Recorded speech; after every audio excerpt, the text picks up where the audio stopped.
ప్రస్తుతం ఇదే చర్చ జోరందుకుంది తెలంగాణ బీజేపీలో.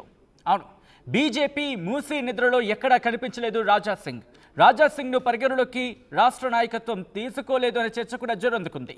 మూసీ నిద్రలో పాల్గొన్నారు బీజేపీ కీలక నేతలు. అంబర్పేట్, పాతబస్తీ, బోడుప్పల్ వరకు మూసీ నిద్ర కార్యక్రమం చేపట్టింది తెలంగాణ బీజేపీ. కొద్ది రోజులుగా పార్టీ కార్యక్రమాల్లో చురుగ్గా కాదు, కనీసం కనిపించడం లేదు రాజా సింగ్ అని మాట వినిపిస్తోంది. పార్టీ రాష్ట్ర నాయకత్వంపై రాజా సింగ్ గుర్రుగా ఉన్నారా అంటూ ఆ చర్చ కూడా జోరందుకుంటోంది. అసెంబ్లీలో బీజేఎల్పీ పదవి ఆశించి భంగపడ్డారు రాజా సింగ్. 3 సార్లు ఎమ్మెల్యేగా గెలిచినా పట్టించుకోవడం లేదంటూ కూడా గుస్సా వ్యక్తం చేస్తున్నారట. గ్రేటర్లో పార్టీ తరపున గెలిచిన ఏకైక భారతీయ జనతా పార్టీ ఎమ్మెల్యే రాజా సింగ్. రాష్ట్ర అధ్యక్ష పదవి ఇవ్వాలని రాజా సింగ్ డిమాండ్ చేశారన్న వార్తలు కూడా మనం విన్నాం. అయితే ఎంఐఎంపై తీవ్ర స్థాయిలో విరుచుకుపడుతున్న రాజా సింగ్ ప్రస్తుతం భారతీయ జనతా పార్టీలో కీలకమైన యాక్టివ్గా ఉన్న నేత. అలాంటి రాజా సింగ్ ఎక్కడున్నారు, ఏం చేస్తున్నారు, ఎందుకు సైలెంట్గా ఉన్నారు అనే అంశానికి సంబంధించి మాత్రం చర్చ జోరందుకుంటోంది. ఎందుకంటే Goshamahal MLA Raja Singh party state ఆఫీస్కి ఎంత దగ్గరగా ఉంటారు, ఏకైక ఎమ్మెల్యే కూడా గ్రేటర్ పరిధిలో. ఈ నేపథ్యంలో అలాంటి వ్యక్తి పార్టీని లైట్గా తీసుకున్నారా, లేకపోతే పార్టీ ఆయన లైట్గా తీసుకుందా అంటూ చర్చ జోరందుకుంటోంది. ఈ అంశానికి సంబంధించి క్లారిటీ ఇచ్చేందుకు, అప్డేట్స్ అందించేందుకు మా ప్రతినిధి మధు సిద్ధంగా ఉన్నారు. మధు, రాజా సింగ్ చాలా రోజులుగా ఆయన ఎక్కడా కనిపించట్లేదు, ఆయన మాట ఎక్కడా వినిపించట్లేదు.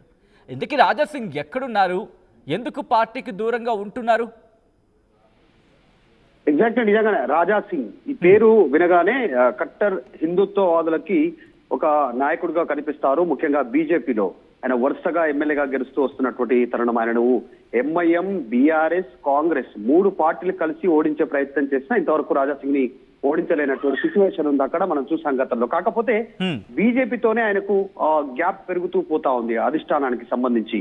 గతంలో రాష్ట్ర అధ్యక్షుడిగా కిషన్ రెడ్డి ఉన్నప్పటి నుంచి ఈ వైరం కొనసాగుతుంది. తర్వాత మధ్యలో మండి సంజయ్ రాష్ట్ర అధ్యక్షుడిగా కొనసాగారు. ఆ సమయంలో పార్టీకి కాస్త దగ్గరగా కనిపించినా మళ్ళీ పార్టీకి దూరం అయ్యారు. ఎన్నికల తర్వాత దాదాపు పార్టీ కార్యక్రమాల్లో ఆయన కనిపించట్లేదు ఎక్కడ కూడా. రీసెంట్ గా తెలంగాణలో ఎన్నికల తర్వాత తెలంగాణలో బీజేపీ 8 ఎమ్మెల్యే సీట్లు గెలిచిన తర్వాత ఆయన బీజేఎల్పీ నేతగా అవకాశం కల్పించాలనేటువంటిది పార్టీ పైన కాస్త ఒత్తిడి పెంచే ప్రయత్నం చేశారు. కాకపోతే ఆయనకున్న మైనస్, ఆయన కట్టర్ హిందుత్వవాదిగా ఆయనకు పేరున్నప్పటికీ, వరుసగా ఎమ్మెల్యేగా గెలుస్తూ వస్తున్నప్పటికీ కూడా ఆ సబ్జెక్ట్ మీద పట్టు లేకపోవడం, హిందుత్వ హైందవ సనాతన ధర్మానికి సంబంధించినటువంటి కొంతవరకు పక్కన పెడితే మిగతా అంశాల్లో పట్టు లేకపోవడంతో ఆయనకు బీజేపీ నేతగా అవకాశం కల్పించలేకపోయారు. దాంతో ఆయన కాస్త గుర్రుగా ఉన్నారు పార్టీ పైన. కొత్తగా వచ్చినటువంటి వారికి ప్రాధాన్యం దక్కుతుంది కానీ నాకు దక్కట్లేదు అనేటువంటి కాస్త పార్టీకి దూరం అవుతూ వచ్చారు. ముఖ్యంగా సచిన్ చూస్తే తెలంగాణకు సంబంధించినటువంటి పొలిటికల్ యాక్టివిటీలో, పార్టీ యాక్టివిటీలో చాలా దూరంగా ఉన్నారు. మహారాష్ట్ర, బీహార్, ఉత్తరప్రదేశ్, పశ్చిమ బెంగాల్, కర్ణాటక, ఈ రాష్ట్రాల్లో, గుజరాత్, ఈ రాష్ట్రాలకు సంబంధించినటువంటి కార్యక్రమాల్లో ఆయన పాల్గొంటున్నారు. అక్కడ పెద్ద ఎత్తున హైందవ సామాజికానికి సంబంధించినటువంటి పెద్ద పెద్ద ర్యాలీలు, సమావేశాలు, సభల్లో పాల్గొంటున్నారు. పెద్ద ఎత్తున రెస్పాన్స్ వస్తుంది అక్కడ. కానీ తెలంగాణలో ఆయన ఎక్కడైతే ఎమ్మెల్యేగా గెలిచారో ఇక్కడ నుంచి కాస్త ఆయన దూరంగా ఉన్నట్టుగా తెలుస్తోంది పార్టీ నుంచి. దానికి 2 రీజన్స్ ఉన్నాయి. గతంలో ఎమ్మెల్యే టికెట్ కూడా దాదాపు తెలంగాణలో 119 నియోజకవర్గాలు ఉంటే లాస్ట్ అనౌన్స్ చేసినటువంటి ఆ సీట్లకు సంబంధించినటువంటి కోటాలో రాజా సింగ్ సంబంధించిన ఎమ్మెల్యేది కూడా ఆయనకు లాస్ట్ లో అనౌన్స్మెంట్ చేశారు. ఆ పార్టీ సస్పెన్షన్ చేసింది గతంలో ఆయన చేసినటువంటి కొన్ని వ్యాఖ్యల వల్ల. సో పార్టీ లైన్ క్రాస్ అయి రాజా సింగ్ మాట్లాడుతున్నారనే ఒక వెర్షన్, పార్టీలో ఉన్నటువంటి నేతలతో రాజా సింగ్ కి పొసగట్లేదు అనేటువంటిది ఒక వెర్షన్. ఎవరి మాటలు పట్టించుకోడు రాజా సింగ్. తెలంగాణలో ఏ బీజేపీ నేత గాని, రాష్ట్ర పార్టీ అధ్యక్షుడు గాని, ఇంకా ఇలాంటి సంబంధించినటువంటి ఏ స్థాయి నాయకులనైనా ఆయన పట్టించుకోరు. ఆయన పంత ఆయనదే అనేటువంటిది. ఒకానొక సమయంలో పార్టీ అధిష్టానాన్ని కూడా ధిక్కరించి మాట్లాడారు అనేటువంటిది మనం చర్చ, పొలిటికల్ సర్కిల్లో చర్చ విన్నాం. అటు మోదీ కావచ్చు, అమిత్ షా కావచ్చు, వాళ్ళంతకు వాళ్ళు పిలిచి టికెట్ ఇస్తే ఓకే, లేదంటే లేదు అనేటువంటి ఒక స్టేట్మెంట్స్ ఆయన ఇంటర్నల్ గా మాట్లాడడం, అది పార్టీ వరకు చేరడం, చివరాఖరికి ఆయనకు టికెట్ అనౌన్స్ చేయడం, ఇంత జరిగింది. సో ఇదంతా చర్చ చేయాల్సినటువంటి సందర్భం వచ్చింది. ఎందుకంటే రీసెంట్ గా బీజేపీ పొలిటికల్ యాక్టివిటీ పెంచుతూ పోతుంది తెలంగాణలో. ఇటు మూసీకి సంబంధించినటువంటి పరివాహక ప్రాంతాల్లో బస్తీ నిద్ర చేస్తా ఉన్నారు, వరుసగా కార్యక్రమాలు చేస్తా ఉన్నారు. రేవంత్ రెడ్డి ఇచ్చినటువంటి ఛాలెంజ్ ని స్వీకరిస్తూ ఎక్కడికక్కడ నాయకులంతా మూసి వెంట నిద్ర చేస్తున్నటువంటి సిచ్యువేషన్ ఉంది. తర్వాత అవినీతి అంటూ స్టేట్మెంట్ చేస్తా ఉన్నారు. బీఆర్ఎస్, కాంగ్రెస్ ఒకటే అనేటువంటి ఒక దాడి పెంచుతున్నటువంటి సిచ్యువేషన్ ఉంది. అయినప్పటికీ కూడా ఎక్కడ రాజా సింగ్ కనపడట్లేదు. కనపడకపోగా ఈ మధ్య కాలంలో కొన్ని రోజుల క్రితం గణేష్ చతుర్థి సందర్భంగా, ఆగస్టు సందర్భంగా ఆయన ఒక స్టేట్మెంట్ చేశారు. అద్భుతమైనటువంటి ఏర్పాట్లను ముఖ్యమంత్రి రేవంత్ రెడ్డి చేశారు నిమజ్జనానికి అనేటువంటి స్టేట్మెంట్. అది కూడా పార్టీలో నచ్చనటువంటి సిచ్యువేషన్ కనపడింది. ఎందుకంటే ఈ వ్యాఖ్యల తర్వాత ఆయన పార్టీ మారుతారంటూ ప్రచారం కూడా జోరందుకుంది. అటువంటి ఆలోచనలు ఆయన ఉన్నారా, లేకపోతే ఇది కేవలం ప్రచారంగా మాత్రమే ఉందా? అంటే పార్టీ మారుతారు అనేటువంటి చర్చ 2018వ సంవత్సరంలో ఒకసారి చర్చకు వచ్చింది. ఎందుకు అంటే అప్పుడు ఒక ముందస్తు ఎన్నికలకు వెళ్లారు కేసీఆర్ తెలంగాణలో. ఆ ఎన్నికల సందర్భంగా ఆయన బీఆర్ఎస్ కి దగ్గర అవుతారు, బీఆర్ఎస్ నుంచి పోటీ చేసే అవకాశం ఉంది అనేటువంటి చర్చ జరిగింది. కానీ బీఆర్ఎస్ ఎంఐఎంతో చాలా సఖ్యతగా ఉండడంతో ఆయన ఆ పార్టీలకు వెళ్ళలేదు అనేటువంటి చర్చ కూడా జరిగింది. కానీ ఇప్పుడు ఉన్నటువంటి సిచ్యువేషన్ లో పార్టీ మారితే ఎందులోకి వెళ్లే అవకాశం ఉంది?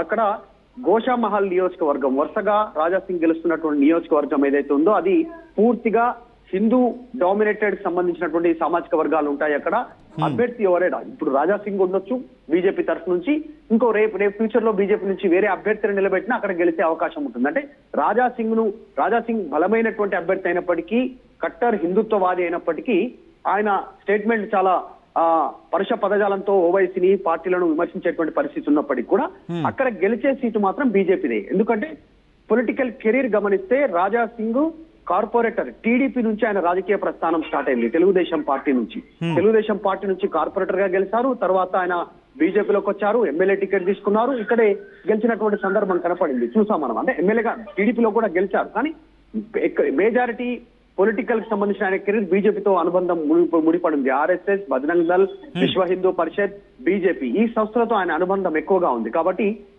అందులో భాగంగా గెలుస్తూ వస్తూ ఉన్నారు. ఒకవేళ నిజంగా ఆయన పార్టీ మారితే ప్రతికూల పరిస్థితులు కూడా ఫ్యూచర్ లో రాజా సింగ్ ఎదుర్కొనే పరిస్థితులు ఉండొచ్చు అనేది కూడా పొలిటికల్ సర్కిల్ లో చర్చ గతంలో జరిగింది. అనేక చర్చల తర్వాత ఆయన బీజేపీ టికెట్ నుంచే గెలిచారు. అధిష్టానం కూడా టికెట్ అనౌన్స్మెంట్ చేసింది ఈ మధ్య కాలంలో. ఎందుకంటే మహారాష్ట్రలో ఎన్నికలు జరుగుతా ఉన్నాయి. తెలంగాణ రాష్ట్రానికి సంబంధించినటువంటి బీజేపీ నాయకులు విస్తృతంగా పర్యటిస్తున్నారు. బండి సంజయ్, కిషన్ రెడ్డి, తర్వాత లక్ష్మణ్, ఇలా కీలక రాజా సింగ్ కి ఉందా? ఎందుకంటే మహారాష్ట్ర ఎన్నికలు ఉన్నాయి. మహారాష్ట్రతో పాటు మరికొన్ని జార్ఖండ్ కి సంబంధించి ఇంకా సెకండ్ ఫేజ్ ఎలక్షన్స్ ఉన్నాయి. సో ఈ నేపథ్యంలో ఆయన అక్కడేమైనా ఎంగేజ్డ్గా ఉన్నారు, అక్కడ స్కెడ్యూల్ చేయడం జరిగిందా? అందుకే ఆయన ఇక్కడ గైర్హాజరు అయ్యారో, లేకపోతే యాక్టివ్గా లేరు అనుకోవాలా? రాజా సింగ్ కి మహారాష్ట్రలో చాలా హ్యూజ్ ఫాలోయింగ్ ఉంది. మనం చూసాం గతంలో వేరే కార్యక్రమాల్లో ఒక్కొక్క ర్యాలీకి వెళ్ళినప్పుడు వేల సంఖ్యలో, లక్షల సంఖ్యలో ఆయన కార్యక్రమానికి అక్కడ ఉన్నటువంటి హైందవ కార్యకర్తలు హాజరైనటువంటి ఇన్సిడెంట్స్ గతంలో చూసాం. కానీ ఎన్నికల సమయంలో రాజా సింగ్ పేరు లేకపోవడం, రాజా సింగ్ కూడా వెళ్ళాలనేటువంటి ఇంట్రెస్ట్ చూపించకపోవడం, అక్కడ ఉన్నటువంటి సంస్థలు ఇప్పుడు ఒక కూటమిగా పోటీ చేస్తా ఉన్నారు. షిండే, తర్వాత అజిత్ పవార్, అక్కడ ఫడ్నవీస్ ఆధ్వర్యంలో కూటమి పోటీ చేస్తా ఉంది, ముగ్గురు కలిసి. అయినప్పటికీ కూడా ఆ కూటమికి రాజా సింగ్ కి పిలుపు రాకపోవడం, ఇక్కడ కాస్త పార్టీ అధిష్టానం ఆయన పైన కోపంగా ఉండడం, ఇంకా పార్టీ లైన్ క్రాస్ అయి వెళ్తా ఉన్నారు. రాజా సింగ్ పార్టీని అసలు పట్టించుకోవట్లేదు అనేటువంటి చర్చ జరుగుతా ఉంది. అందులో భాగంగా పార్టీ దూరం పెట్టి ఉండొచ్చు అనేటువంటి చర్చ ఒకవైపు. ఈయన కూడా రాజా సింగ్ కూడా పార్టీ పైన కాస్త ఆగ్రహంగానే ఉన్నట్టుగా చర్చ జరుగుతా ఉంది. కేవలం రాజా సింగ్ ఇంటికే పరిమితం అయ్యారు. రీసెంట్ గా ముత్యాలమ్మ గుడికి సంబంధించిన ఘటన జరిగినప్పుడు దేవతా విగ్రహాల పైన దాడి ఘటనకు సంబంధించి కూడా ఆయన బయటికి రాలేదు. కేవలం ఇంట్లో నుంచి ఒక వీడియో రిలీజ్ చేశారు. ఇంటి దగ్గరే హౌస్ అరెస్ట్ అయినటువంటి స్టేట్మెంట్ ఇచ్చారు. అక్కడితో మ్యాటర్ క్లోజ్ చేశారు. అంటే దాదాపు హిందూ కార్యక్రమాలకు, పార్టీ కార్యక్రమాలకు దాదాపు దూరంగా ఉన్నారు. అసలు ఏం జరుగుతుందో తెలియనటువంటి అయోమయంలో బీజేపీ శ్రేణులు ఉన్నాయి. రాజా సింగ్ ఒక స్టేట్మెంట్ చేశారు, నా తర్వాత నా కొడుకు అనేటువంటి స్టేట్మెంట్ చేశారు. అది ఒక వివాదంగా కొనసాగుతా ఉంది. గోషమాల్లో చాలా మంది ఆస్పిరెంట్స్ ఉన్నారు. రేపు ఫ్యూచర్ లో రాజా సింగ్ ని ఎంపీ అభ్యర్థిగా పంపిస్తే అక్కడ వేరే అభ్యర్థులు పోటీలో ఉండే అవకాశం ఉంది. కానీ వాటన్నిటికీ చెక్ పెట్టాలని కొడుకున్నాడనేటువంటి స్టేట్మెంట్ చేయడంతో గోషమాల్ నాది అనేటువంటిది చెప్పే ప్రయత్నం రాజా సింగ్ చేశారు. కాబట్టి ఆయనకు ఎంపీ కూడా అవకాశం ఇవ్వలేదు అనేటువంటి మరొక చర్చ ఉంది. మొత్తానికి రాజా సింగ్ దూరంగా ఉన్నటువంటి నేపథ్యంలో పొలిటికల్ సర్కిల్ లో చర్చ జరుగుతుంది.